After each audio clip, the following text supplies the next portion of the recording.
I used to work at a cheese factory on the edge of a cornfield in southwestern Minnesota. There were a series of days in the summer of 2004 or 2005 where it was so hot that the milk being delivered to us in trucks would evaporate before we got it. It made work easy.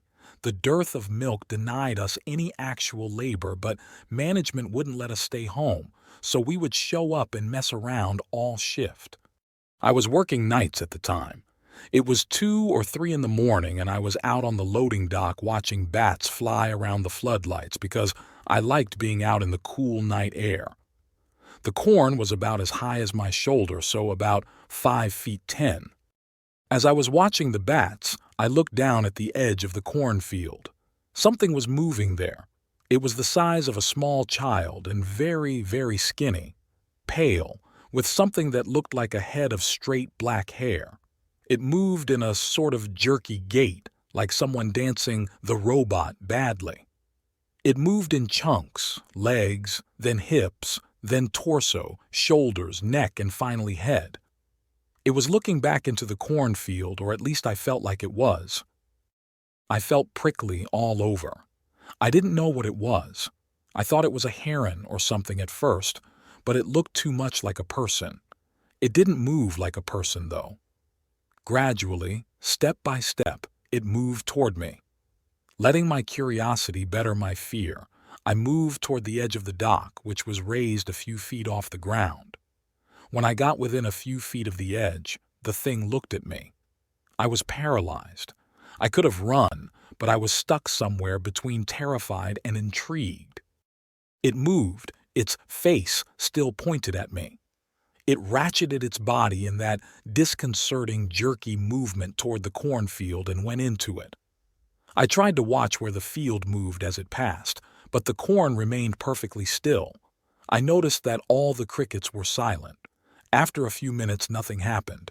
I stood out there for an hour, but it never came back. I never saw it again. Frank Semko.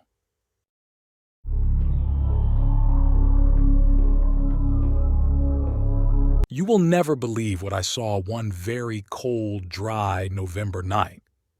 My family and I moved into a new house upon a hill on a little back road in the very small town of Fort Gay, West Virginia. Fort Gay sits right on the east side of Kentucky. The population of my town then was probably just a couple thousand. My family and I were unpacking. We had not yet put the furniture in its rightful places, and everything was still in boxes. Overwhelmed with working all day, I retired around 11 p.m. I put my little brother on the couch and I took his bed since my bed wasn't put together yet. His room faces the front of the house.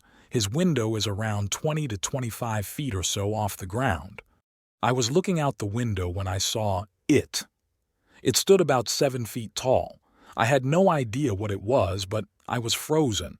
I had never been that scared in all my life. All I could do was lay there and just stare at this thing. It was sitting in a tree about 50 feet or so off the ground, about 50 feet from the house across the yard. It felt like an eternity. I couldn't breathe. I couldn't even blink. It had big, red, bright, glowing eyes looking dead into my face. I finally worked up enough courage to close my eyes and put my head under the covers when all of a sudden this thing smacked the window. I went through the house screaming, "There's something outside!" I was crying. My mom and dad looked at me and said, "What's wrong with you? It looks like you have seen a ghost." My face was snow white. I said, "I don't know what it was, but please, Daddy, don't go outside." I begged and I begged. He came back in and said there was nothing out there. I kept screaming, saying, "Yes, there is. Yes, there is." When I explained to them what I saw and how I felt, they said I was crazy. But to this day, I will not go outside by myself, and even in the day someone still has to watch me to my car. I have heard of some pretty crazy things going on up on that road, but I never expected to experience anything myself. My husband and I went to the theaters and watched Mothman Prophecies. I was reliving that night all over again. The way they described feeling and what saw was remarkable. My husband looked over at me and said, Isn't that what you described to me when we first started dating? I couldn't say a word. After that moment, I knew what I saw.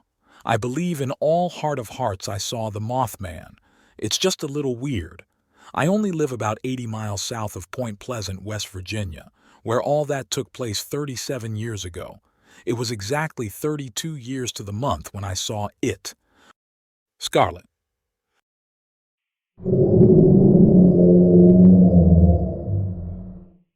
Torch Lake, nestled just northeast of Traverse City, stands as an expansive water body stretching over 19 miles with a depth of 285 feet. Its crystal-clear depths, adorned with a mesmerizing turquoise tint, paint a majestic landscape worth exploring. Yet, beneath the surface lies a breeding ground for a monstrous entity that has haunted the lake since the 1960s and 1970s. As twilight descends upon the lake, the tranquil beauty transforms into that of terror. Whispers of the Torch Lake monster circulate among the locals, a creature with the body of a lizard and the head of a cat, often referred to as a sea panther.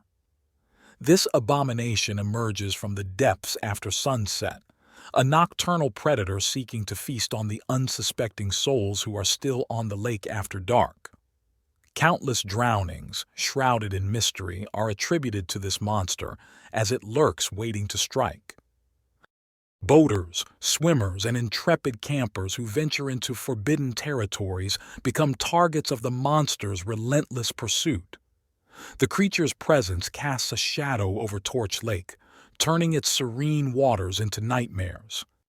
Many tales of horror surround the lake, with eyewitness accounts describing the sea panther's ghastly appearances and its insatiable hunger for human prey. The legend of the Torch Lake monster was born through the storytelling prowess of Dave Foley, a former counselor at the Hay-O-Went-Ha camp on the lake's northern edge. His chilling narratives captivated campers, weaving a narrative of a monstrous entity residing in the lake's depths, terrorizing those who dared set foot on land. Foley's dark tales gained further notoriety when his fellow counselor, Bob Thruston, immortalized the cryptid in a haunting song depicting its slimy green body and mismatched eyes. As night falls on Torch Lake, the chilling echoes of the sea panther's roars resonate through the darkness. The once majestic lake transforms into a theater of horror. The monster of Torch Lake claims its unsuspecting victims, one by one.